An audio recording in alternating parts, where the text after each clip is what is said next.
Hello dear student, how are you. स्वागत है आप सभी का आपके अपने YouTube channel Rahul commerce academy में। तो हम लोगों ने क्लास 12th इकोनॉमिक्स का पार्ट ए यानी कि माइक्रो इकोनॉमिक्स को कंप्लीटली तरीके से उसके सभी यूनिट्स, उसके सभी चैप्टर्स को 13 वन शॉट वीडियो में हम लोगों ने कवर कर लिया। और एज आई से, जैसा मैंने आप लोगों को प्रॉमिस किया था, इकोनॉमिक्स मैंने आप लोगों का पार्ट ए माइक्रो इकोनॉमिक्स कंप्लीट कर दिया। लेकिन यह तो प्रॉमिस आधा है, आधा प्रॉमिस तो अभी बाकी है। और जब मैंने प्रॉमिस कर दिया तो मैं आप लोगों को उस चीज को पूरा करके ही छोड़ूंगा। तो आज से हम लोग स्टार्ट करने वाले हैं क्लास 12 का मैक्रो इकोनॉमिक्स। और मैक्रो इकोनॉमिक्स में हम लोगों का, मैंने इससे पहले की वीडियो में मैक्रो इकोनॉमिक्स का पूरा सिलेबस आप लोगों को समझा दिया।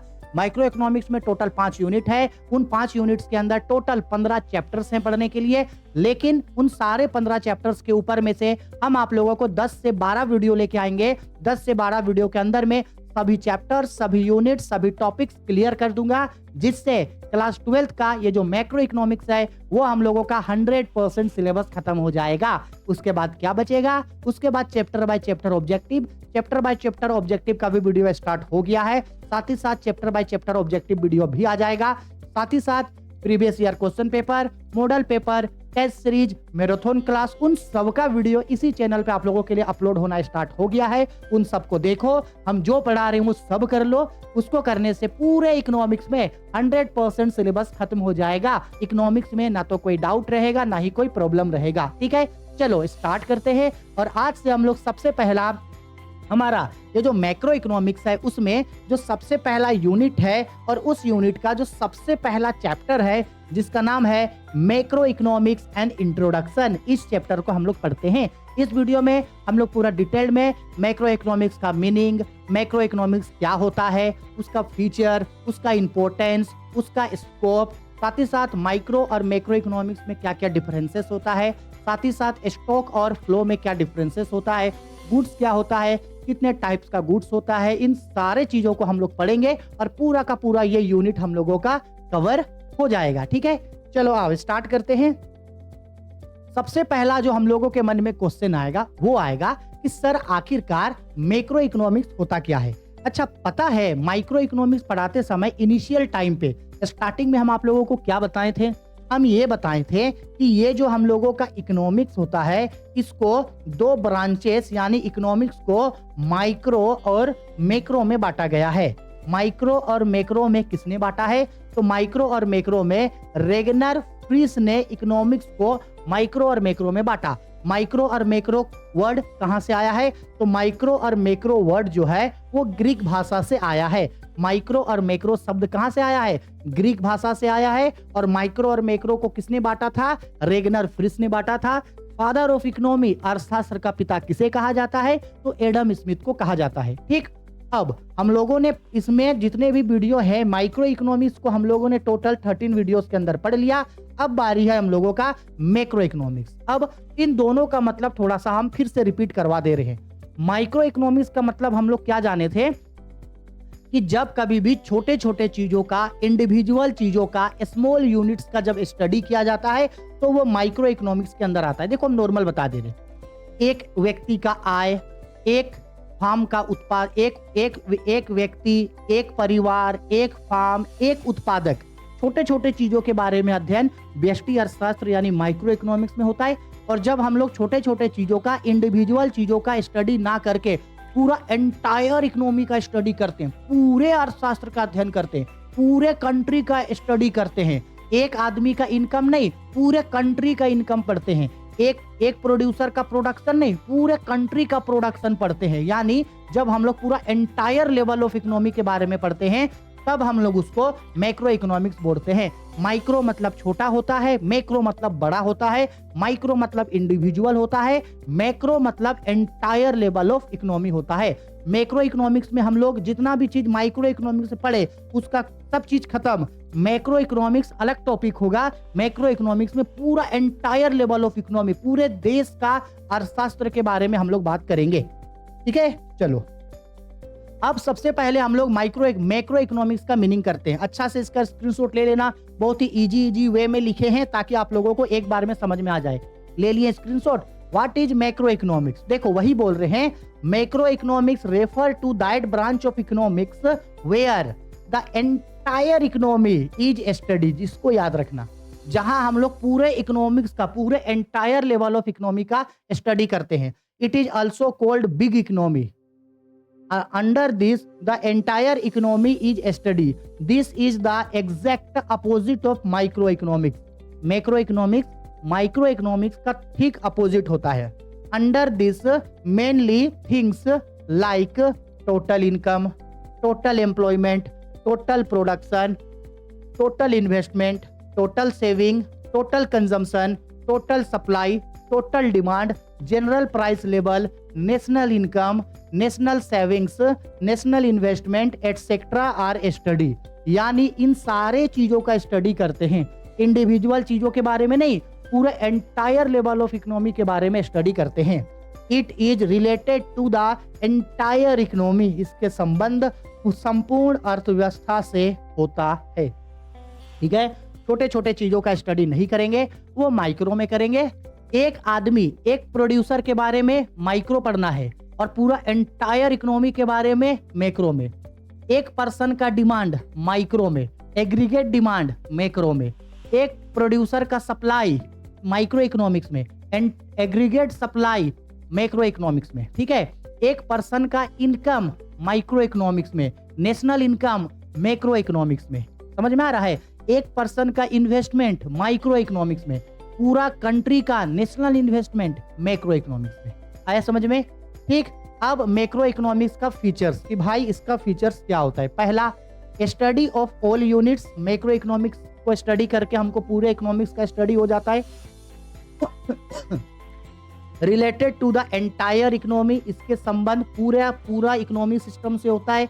स्टडी ऑफ मैक्रो वेरिएबल्स, जितने भी मैक्रो वेरिएबल्स है उन सबका स्टडी होता है। इसके बाद मैक्रो इक्विपमेंट्स इसमें रिलेटेड होता है। ठीक, इसके बाद आते हैं scope of macro economics. Scope का मतलब होता है कि जब हम लोग मैक्रो इकोनॉमिक्स के बारे में स्टडी करेंगे तो हम लोग किन किन चीज़ों का स्टडी हम लोग को करना होगा। मैक्रो इकोनॉमिक्स के बारे में पढ़ के हम लोग क्या क्या चीज़ों के बारे में जान सकते हैं। पहला, theory of income and employment, यानी इनकम एंड एम्प्लॉयमेंट थ्योरी के बारे में जान सकते हैं। Principle of general price level के बारे में जान सकते हैं। थ्योरी ऑफ इन्फ्लेशन के बारे में जान सकते हैं। थ्योरी ऑफ बिजनेस साइकिल के बारे में जान सकते हैं। साथ ही साथ थ्योरी ऑफ इकोनॉमिक डेवलपमेंट के बारे में, और साथ ही साथ मैक्रो थ्योरी ऑफ डिस्ट्रीब्यूशन। इन सभी चीजों के बारे में हम लोग मैक्रो इकोनॉमिक्स का स्टडी करके जान सकते हैं। और इन जितना भी चीज अभी बताए ना, स्कोप, इन सब के लिए परेशान नहीं होना। आने वाले क्लासेस में इन सारे 6 पॉइंट्स को हम लोग आने वाले क्लासेस में डिटेल में स्टडी करेंगे। ठीक है, परेशान मत हो, अभी बस नोट्स बना के इसको लिख करके रखना कि भाई ये मैक्रो इकोनॉमिक्स का स्कोप है। अब इंपॉर्टेंस ऑफ मैक्रो इकोनॉमिक्स, जब हम लोग मैक्रो इकोनॉमिक्स का स्टडी करते हैं तो हम लोगों को क्या मिलेगा, मैक्रो इकोनॉमिक्स किन चीजों में हेल्प करेगा हम लोगों को। देखो, हम लोग क्यों मैक्रो इकोनॉमिक्स का स्टडी करते हैं, ध्यान से समझना। मान लो ये हम लोगों का इंडिया है, ठीक है, हमको थोड़ा सा मैप बनाना नहीं आता है, थोड़ा सा एडजस्ट कर लेना। ये हम लोगों का क्या है, इंडिया है मान लो। ओहो, इधर तो थोड़ा और भी, मान लो कुछ ऐसा है, थोड़ा हंसना नहीं, ठीक है, थोड़ा गलत बनाए हैं, जान रहे हैं, थोड़ा नहीं बहुत ज्यादा ही गलत बनाए। ठीक है, समझ लो ये हम लोगों का क्या है, इंडिया। ठीक है, बुरा नहीं मानना मेरा मैप देख के, हम बस समझा रहे हैं कि हम लोगों का इंडिया है। अगर हम इस पूरे इंडिया का इकोनॉमी के बारे में स्टडी करेंगे, पूरे देश का अर्थशास्त्र के बारे में, पूरे कंट्री का इकोनॉमी के बारे में स्टडी करेंगे, ये होगा मैक्रो इकोनॉमिक्स। एक एक आदमी के बारे में स्टडी नहीं कर रहे, पूरे देश का इकोनॉमी के बारे में स्टडी कर रहे हैं, तो ये हो गया हम लोगों का कौन सा इकोनॉमी, मैक्रो इकोनॉमी। अब अगर हम लोग पूरे देश का, पूरे कंट्री का इकोनॉमी का स्टडी हम लोगों ने कर लिया, तब हमको क्या फायदा होगा। सबसे पहला तो सरकार को फायदा होगा। सरकार को क्या फायदा होगा, helps in the formation of economic policy of government, यानी सरकार हमारे देश को चलाने के लिए जो भी इकोनॉमी डिसीजन लेगा, जैसे बजट किस तरीके से बनाना है, किस चीज में कितना ज्यादा विकास करना है, एग्रीकल्चर में कितना पैसा खर्च करना है, इन्वेस्टमेंट में कितना पैसा खर्च करना है, सड़क रोड परिवहन में कितना पैसा खर्च करना है, वेतन किस तरीके से बनाना है, कहाँ कहाँ किन किन चीजों में पैसा खर्च करना है, इस चीज का पता या इस चीज का डिसीजन सरकार अच्छा से तभी ले पाएगा जब उसके पूरे भारत का अर्थशास्त्र को पता हो। जैसे इंडियन गवर्नमेंट, ठीक है, सेंट्रल गवर्नमेंट, वो अगर भारत के लिए कोई डिसीजन लेगा, यहाँ का तो डिसीजन तभी लेगा ना भाई जब वो यहाँ का इकोनॉमी का पता हो उसको कि आखिरकार यहाँ का इकोनॉमी कैसा है, यहाँ का जीडीपी कैसा है, यहाँ का नेशनल इनकम कैसा है। स्टडी होगा, भारत के बारे में पता रहेगा, तब वो उस हिसाब से डिसीजन लेगा। तब ना देखेगा कि कहाँ कौन कौन चीज कमी है जिसको सुधार के आगे लिया जा सकता है। तो सबसे पहले सरकार को इकोनॉमी पॉलिसी बनाने में मदद करेगा। दूसरा, helpful in knowledge of all economic condition of the country. हमारे देश में इकोनॉमिक कंडीशन क्या है इसका पता चल जाएगा। Helpful in studying the economic development of the country. इससे यह भी पता चल जाएगा कि हमारे देश का इकोनॉमिक डेवलपमेंट कैसा है, हमारे देश का इकोनॉमिक डेवलपमेंट हो भी रहा है या नहीं हो रहा है।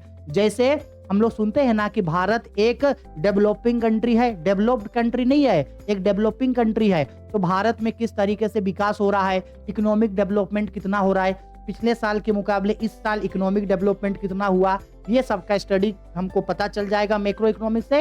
Helpful in the study of entire economy, पूरे इकोनॉमी के स्टडी में मदद करता है।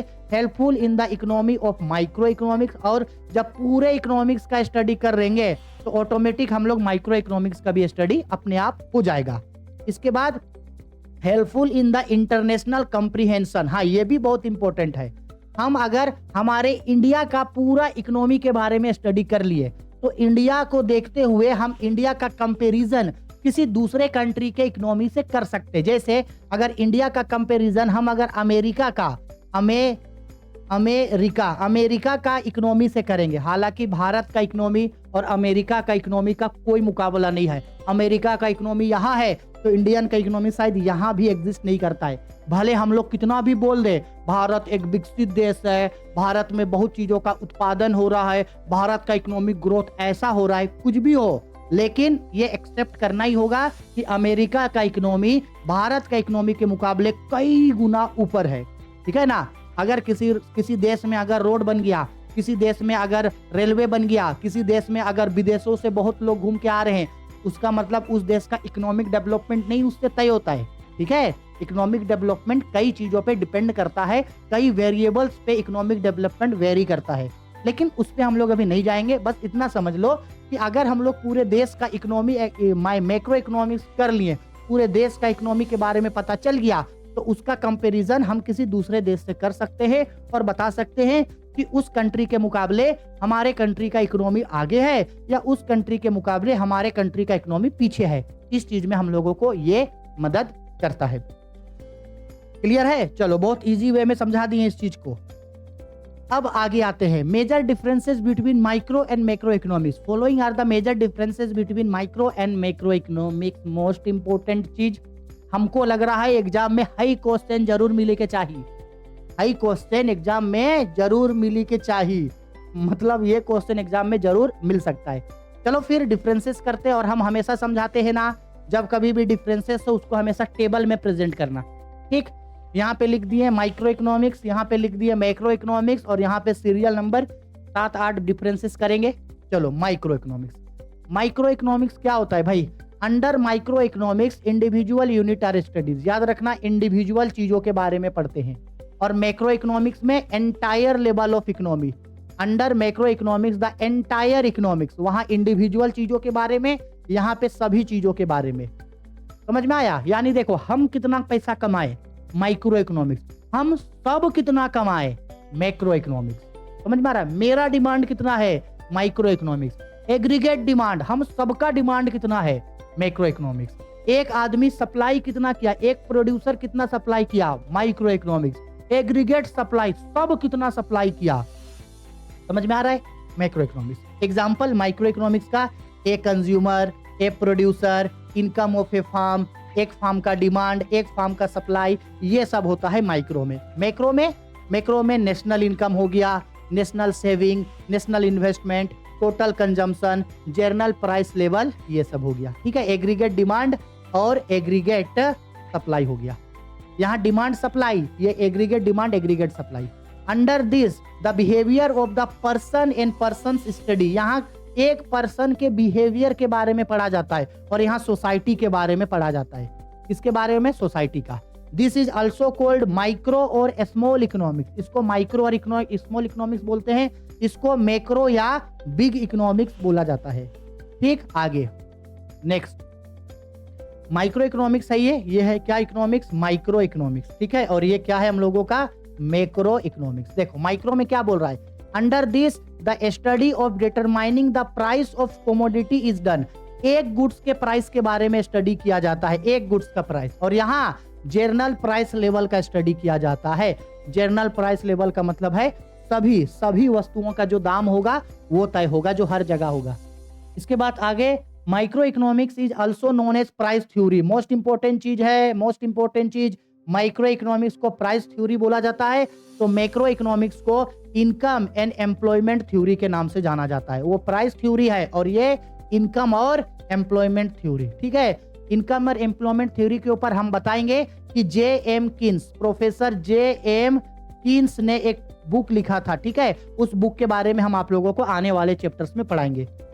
It consider micro economics to stable, ये मैक्रो इकोनॉमिक्स को स्टेबल मानता है और मैक्रो इकोनॉमिक्स माइक्रो इकोनॉमिक्स को स्टेबल मानता है, ठीक है। ये डिफरेंस था। चलो इकोनॉमिक्स के ऊपर माइक्रो और मैक्रो इकोनॉमिक्स हो गया। अब कुछ एक्स्ट्रा एग्रीगेट्स के बारे में, कुछ एक्स्ट्रा चीजों के बारे में जानना है। सबसे पहला गुड्स, सबसे पहला क्या चीज जानना है हम लोगों को, गुड्स। अच्छा गुड्स क्या होता है, अच्छा याद रखना ना, गुड्स में दो खासियत होता है।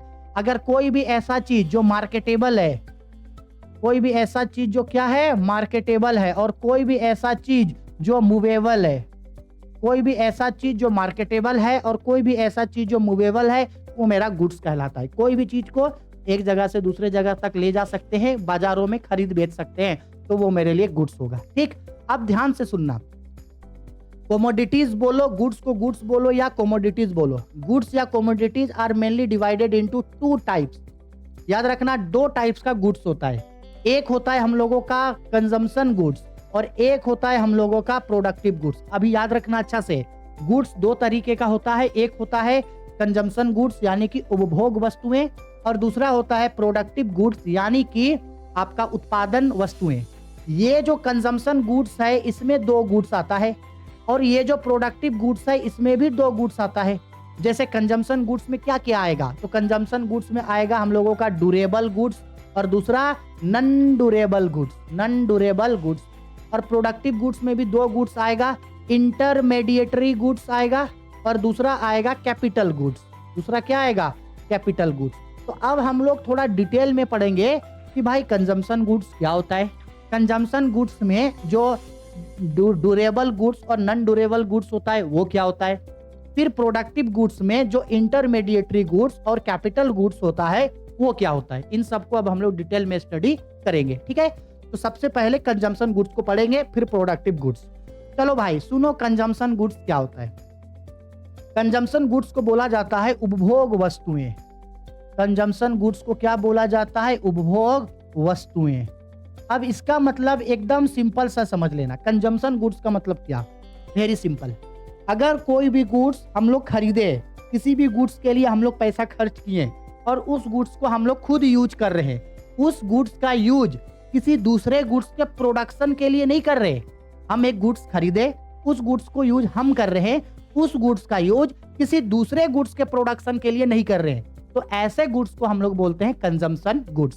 सिंपल बात है, उस गुड्स को खरीदे और उस गुड्स को हम अपने लिए यूज कर रहे हैं, उस गुड्स से किसी दूसरे गुड्स का प्रोडक्शन नहीं कर रहे। जैसे ये घड़ी पहने हैं, ये कपड़ा पहने हैं, मेरे हाथ में ये फोन है, मेरा जो मोबाइल फोन है, खाने पीने का जो भी सामान है, साग सब्जी है, मीट मछली मुर्गा है, तो ये सारा चीज से हम किसी दूसरा चीज का प्रोडक्शन के लिए नहीं लगा रहे, इसको हम खुद यूज कर रहे हैं, तो ऐसा गुड्स को कंजम्पशन गुड्स बोलते हैं।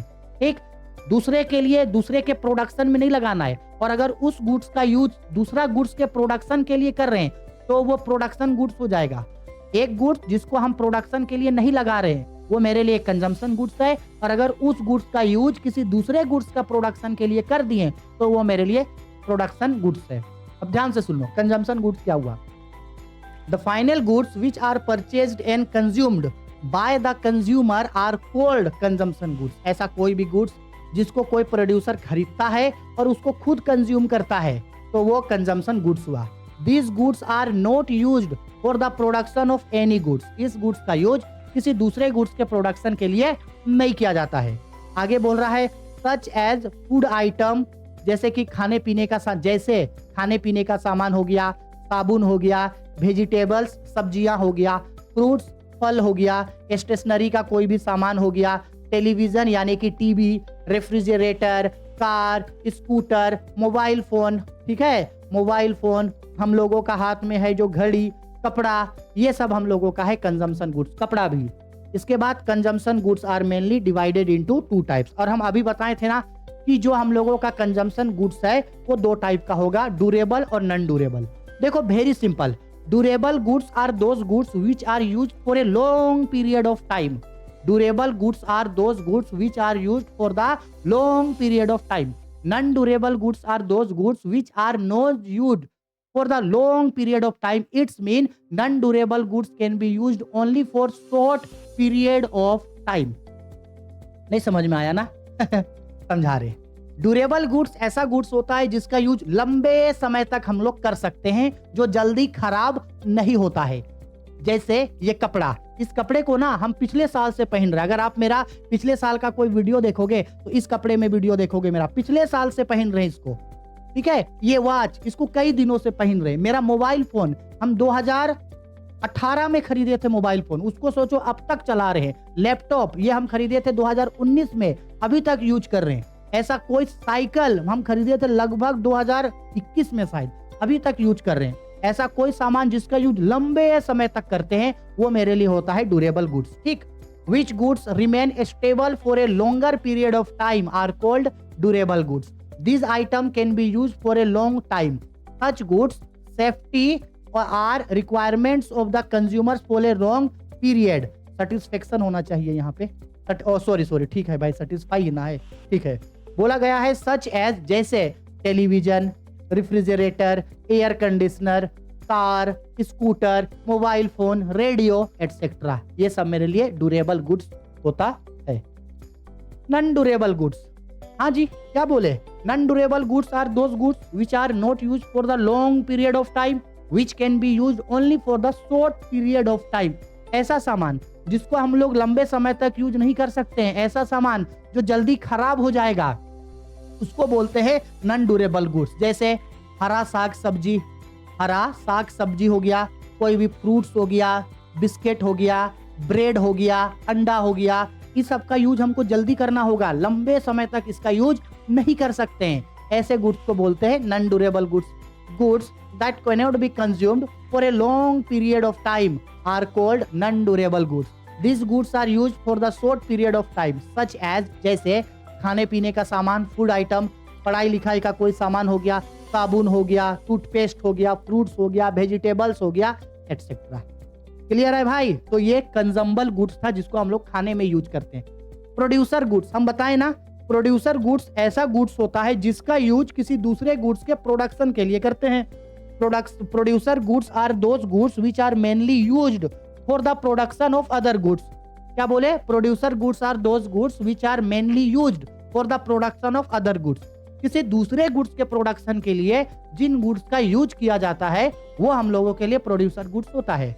देखो, goods which are used for the production of other goods are called productive या producer goods. Productive goods are mainly 2 types, इसमें भी 2 टाइप्स का गुड्स होगा। एक इंटरमीडिएट गुड्स, प्रोडक्शन तो कर रहे हैं किसी दूसरे गुड्स का, लेकिन इंटरमीडिएट को बोला जाता है मध्यवर्ती वस्तुएं। इसको ध्यान से समझना।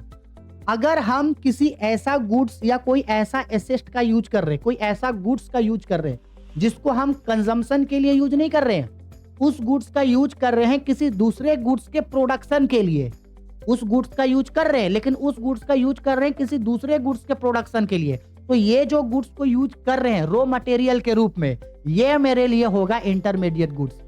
जैसे मिल्क, दूध। देखो ये दूध है, दूध का यूज कर रहे हैं। दूध का हम कहीं से, मान लो हर दिन मेरे यहाँ 100 किलो दूध आता है। क्यों आता है?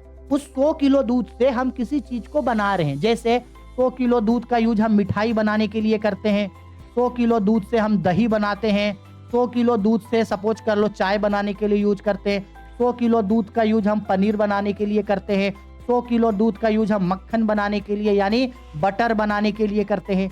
तो ये दूध का यूज कर रहे हैं हम, और दूध का यूज इन सामानों के प्रोडक्शन के लिए कर रहे हैं। तो ये सामान होगा फाइनल गुड्स, और इन सामानों को बनाने के लिए दूध का जो यूज किए हैं वो होगा इंटरमीडिएट गुड्स। समझ में आया? हम कहीं से लकड़ी खरीद के ला रहे हैं और हम लकड़ी से बाकी सामान बना रहे हैं। लकड़ी से फर्नीचर बनाए, लकड़ी से टेबल बनाए, लकड़ी से चेयर बनाए, लकड़ी से दरवाजा बनाए, लकड़ी से सोफा सेट बनाए, लकड़ी से खिड़की बनाए। तो ये सब जो सामान बना ये फाइनल गुड है, और ये जो लकड़ी है मेरे लिए, ये लकड़ी मेरे लिए इंटरमीडिएट गुड्स होता है। आया बात समझ में? देखो वही लिख रहे हैं। इंटरमीडिएट गुड्स को सेमी मैन्युफैक्चरर गुड्स भी बोला जाता है। सेमी मैन्युफैक्चरर मतलब अर्धनिर्मित, आधा बना है वो, ठीक है।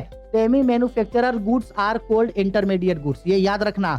बोला गया है such goods which are consumed as raw material, ऐसे गुड्स जिसका यूज रॉ मटेरियल के रूप में करते हैं फॉर द प्रोडक्शन और for some other goods and not for final goods are called intermediate goods. In other words, दूसरे शब्दों में ये भी बोल सकते हैं, intermediate goods are that are purchased bye a farm as a raw material. एक फार्म उन गुड्स को रॉ मटेरियल के रूप में खरीदा और उससे रॉ मटेरियल में से कोई दूसरे सामान को बनाया, तो उसका जो रॉ मटेरियल वाला गुड्स है वो उसका इंटरमीडिएट गुड्स होगा। जैसे दूध हो गया, फ्लोर हो गया, गेहूं हो गया, कोई प्लास्टिक हो गया। जैसे प्लास्टिक को खरीदे और प्लास्टिक से प्लास्टिक का कई सारा सामान बनाए, जैसे प्लास्टिक से प्लास्टिक का बैग बनाए, थैला बनाए, प्लास्टिक का मग बनाए, प्लास्टिक का बर्तन बनाए, प्लास्टिक का चेयर बनाए, प्लास्टिक का कुर्सी बनाए, ठीक है। तो ये प्लास्टिक मेरे लिए इंटरमीडिएट गुड्स हुआ, ठीक। अब ये जो इंटरमीडिएट गुड्स हुआ, इसके बाद दूसरा होता है कैपिटल गुड्स। सिंपल बात है, हाँ। कैपिटल गुड्स का मतलब सिंपल है, कैपिटल गुड्स का मतलब है कि वो जो गुड्स है उस गुड्स का यूज रॉ मटेरियल के रूप में नहीं किए, बल्कि उसका यूज किसी गुड्स के प्रोडक्शन के लिए हेल्प किए। जैसे सिंपल बता दे रहे हैं, कोई भी मशीन का यूज कर रहे हैं, कोई भी प्लांट, कोई भी टूल्स, कोई भी व्हीकल्स का यूज कर रहे हैं, ऐसे गुड्स को बोलते हैं कैपिटल गुड्स। ऐसा गुड्स जिसका यूज किसी गुड्स का डायरेक्ट प्रोडक्शन के लिए कर रहे हैं, जिस गुड्स का यूज किसी दूसरे गुड्स के प्रोडक्शन के लिए कर रहे हैं, डायरेक्ट यूज कर रहे हैं। जैसे मेरे पास आटा चक्की है, सपोज कर लो, हम आटा गेहूं पीसते हैं, तो आटा गेहूं पीसने के लिए मेरे पास आटा का मशीन, वो चक्का वाला मशीन तो रखना होगा। तो वो जो आटा चक्की वाला जो मशीन है वो मेरे लिए है कैपिटल गुड्स, ठीक। हम मान लो कि दर्जी के पास मान लो जो सिलाई मशीन होता है, सिलाई मशीन है कैपिटल गुड्स, क्योंकि उस मशीन का यूज करके वो प्रोडक्शन कर रहा है। समझ में आया? सिलाई मशीन, ठीक। तो सिलाई मशीन उसके लिए क्या हुआ? कैपिटल गुड्स हुआ। आया बात समझ में? ठीक है, चलो इसके बाद आगे स्टॉक और फ्लो में अंतर। हाँ, ये भी बहुत इंपॉर्टेंट है भाई, स्टॉक और फ्लो में क्या अंतर होता है, ठीक है। पहले इसको अच्छा से समझना, स्टॉक और फ्लो में क्या डिफरेंस है। हम एक मेजर चीज समझा दे रहे हैं। स्टॉक का मतलब होता है कोई चीज फिक्स्ड है, स्टॉक का मतलब होता है कोई चीज जो स्टेबल है वो स्टॉक होता है। और फ्लो का मतलब है कोई भी चीज जो अनस्टेबल है, कोई भी चीज जो अनस्टेबल है, कोई भी चीज जो चेंजेबल है, कोई भी चीज जो क्या है, चेंजेबल है, वो मेरे लिए कहलाता है फ्लो। जैसे हम समझाते हैं, टंकी में रखा हुआ पानी, टंकी में रखा हुआ पानी रखा है, रुका है, स्टॉक है। लेकिन नदी में बहता हुआ पानी, नदी में बहता हुआ पानी, नदी में बहता हुआ पानी फ्लो है, बहते जाएगा, बहते जाएगा। मेरा प्रॉपर्टी मतलब मेरा बिल्डिंग, मेरा लैंड, प्लांट एंड मशीनरी, ये फिक्स्ड है, स्टॉक है। लेकिन मेरा इनकम हर महीना आएगा जाएगा, आएगा जाएगा, आएगा जाएगा, आएगा जाएगा। तो इनकम मेरे लिए क्या है? फ्लो है, ठीक। मेरे दुकान में किसी सामान, गोडाउन में रखा हुआ सामान, गोडाउन में रखा हुआ सामान स्टॉक है। लेकिन दुकानों में जिन सामानों को बेच रहे हैं वो क्या है? फ्लो है। समझ में आया? बिजनेस में लगाया हुआ कैपिटल, बिजनेस स्टार्ट किए, बिजनेस स्टार्ट करते समय 1 लाख का कैपिटल लगाए, 1 लाख का कैपिटल लगाए, तो ये कैपिटल फिक्स्ड है। लेकिन उस कैपिटल पे जो इंटरेस्ट मिलेगा, इंटरेस्ट आएगा, तो इंटरेस्ट जो हुआ वो मेरे लिए फ्लो है।